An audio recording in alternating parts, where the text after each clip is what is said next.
n'igihe gikomeye cyane. Ivyo muzoba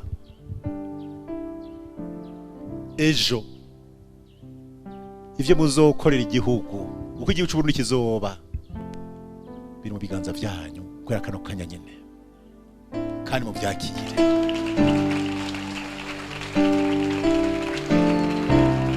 Aha itariki 30 ukwezi kwa 12 mu mwaka wa 2018 n'umwaka wa kabiri, murabibwiwe, murabyumvise, murabitahuye, murabimenye.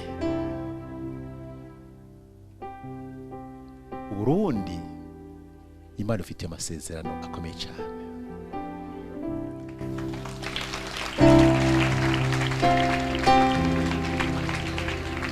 Twebwe nk'abakuru banyu dufise amateka Imana yadukoresheje, kandi baradukoresha muyabonesha amaso yanyu kugira ngo mutahure, mumenye,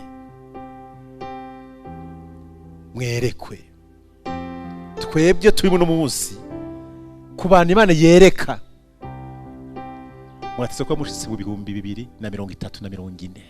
2040 ngo tujye turi muno munsi twabimenye imyaka 10 imbere ko tubibamo. N'abanyabwenge, abantu babona ibihe bagatahura. Ubu Burundi bwacu bufise intango y'amateka mashasha.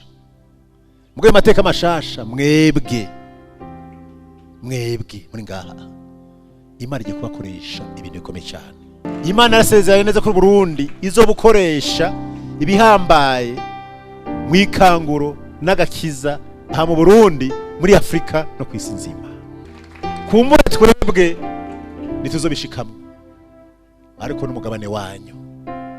Iyo umuntu umugabane rero muwucakira kiri kare, kandi muze murekure ikiganza c'Imana kiza kibane namwe, ubuza bw'Imana mugendane namwe, buzobe akamaro ku gihugu, Afrika n'isi nzima. Imana bahezagire cyane.